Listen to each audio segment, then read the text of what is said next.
கர்த்தருக்கு ஸ்தோத்திரம். கர்த்தராகிய இயேசு கிறிஸ்துவின் இன்ப நாமத்தில் இனிய வாழ்த்துக்கள்.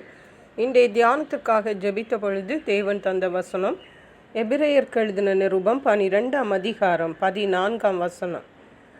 யாவரோடும் சமாதானமாயிருக்கவும் பரிசுத்தமுள்ளவர்களாயிருக்கவும் நாடுங்கள். பரிசுத்தமில்லாமல் ஒருவனும் கர்த்தரை தரிசிப்பதில்லையே. நம்முடைய கர்த்தராகிய இயேசு கிறிஸ்து சமாதான பிரபு. இன்றைக்கு தேவன் நம்மோடு பேச விரும்புவது யாவரோடும் சமாதானமாயிருக்க நாடுங்கள் என்று. நாம் இந்த உலகத்திலே வாழ்ந்து கொண்டிருக்கிறோம்.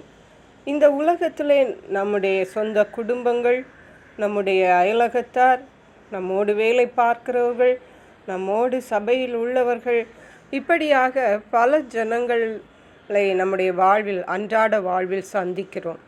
அவர்களோடு தான் நாம் வாழ வேண்டியது இருக்கிறது. அப்படிப்பட்ட சூழ்நிலையில் நாம் யாவரோடும் சமாதானமாயிருக்க வேண்டும் என்பதே தேவனுடைய சித்தமாயிருக்கிறது. ஏனென்றால் நம்முடைய கர்த்தராகிய இயேசு கிறிஸ்து சமாதான காரணர்.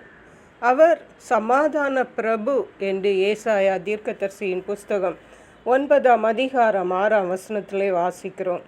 நாம் ஆராதிக்கிற தேவன், நம்மை உண்டாக்கின தேவன், நம்முடைய தகப்பனாகிய கர்த்தராகிய இயேசு கிறிஸ்து சமாதான பிரபுவாயிருக்கும் பொழுது அவருடைய பிள்ளைகளாகிய நாம் நிச்சயமாகவே யாவரோடும் சமாதானமாயிருக்க வேண்டும். யாவரோடும் இருப்பது அது லேசான காரியம் அல்ல. ஆனால் நாம் அதற்காகவே அழைக்கப்பட்டிருக்கிறோம் என்பதை நாம் ஒன்று கூட நினைவுபடுத்தி கொள்ள வேண்டும். யாவரோடும் சமாதானமாயிருக்க நாடுங்கள். அதற்காக நாம் பிரயாசப்படுகிறவர்களாய் காணப்பட வேண்டும். இயேசு கிறிஸ்து சொன்னார், உங்கள் சத்துருக்களை சிநேகியுங்கள் என்று. அது சாதாரண காரியம் அல்ல. நமக்கு விரோதமாக தீமை செய்கிறவர்களை நாம் நேசிக்க வேண்டும் என்பதே தேவனுடைய கட்டளையாக இருக்கிறது. அது கடினமாக இருந்தாலும் நாம் அதை பின்பற்ற வேண்டும். அதுதான் தேவனுடைய சித்தம். கொலோசையருக்கு எழுதின நிருபம் 1ஆம் அதிகாரம் 20ஆம் வசனம் சொல்லுகிறது, அவர் சிலுவையில் சிந்தின இரத்தத்தினாலே சமாதானத்தை உண்டாக்கி பூலோகத்தில் உள்ளவைகள் பரலோகத்தில் உள்ளவைகள் யாவையும் அவர் மூலமாய் தமக்கு ஒப்புரவாக்கி கொள்ளவும் அவருக்கு பிரியமாயிற்று. கர்த்தராகிய இயேசு கிறிஸ்து தன்னுடைய சொந்த இரத்தத்தை சிந்தினார். எதற்காக என்றால் பூலோகத்தில் உள்ளவைகளும் பரலோகத்தில் உள்ளவைகளுக்கும் ஒப்புரவாக்கும்படியாக. இயேசு கிறிஸ்து சிந்தின இரத்தத்தினால தான் மனுக்குலமாகிய நாம் பிதாவானவரிடத்திலே ஒப்புரவாக்கப்படுகிறோம். அப்படியாக இயேசு கிறிஸ்து சமாதானத்தை உண்டு பண்ணும்படியாக தன்னுடைய இரத்தத்தை கூட சிந்தினார். அவரை அடித்த பொழுது அவர் வாய் திறக்கவில்லை. அவரை நிந்தித்த பொழுது அவர் வாய் திறக்கவில்லை. மத்தேயு 5ஆம் அதிகாரத்தில் வாசிக்கிறோம், சமாதானம் பண்ணுகிறவர்கள் பாக்கியவான்கள், அவர்கள் தேவனுடைய புத்திரர் எனப்படுகிறார்கள்.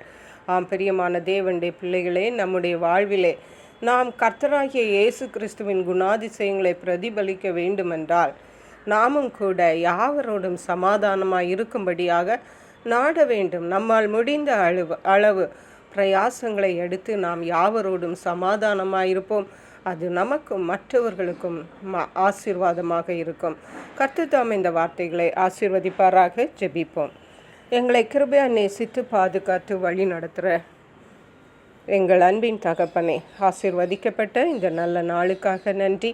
இந்த நாளிலும் நாங்கள் யாவரோடும் சமாதானமாக இருக்க வேண்டும் என்பதின் முக்கியத்துவத்தை எங்களுக்கு உணர்த்தி இருக்கீங்கப்பா. அப்படியே உம்மை போல நீர் சமாதான பிரபுவாக இருக்கிறது போல நாங்களும் யாவரோடு சமாதானமாக இருக்க வேண்டிய கிருபைகளை தந்து வழி நடத்துவீராக.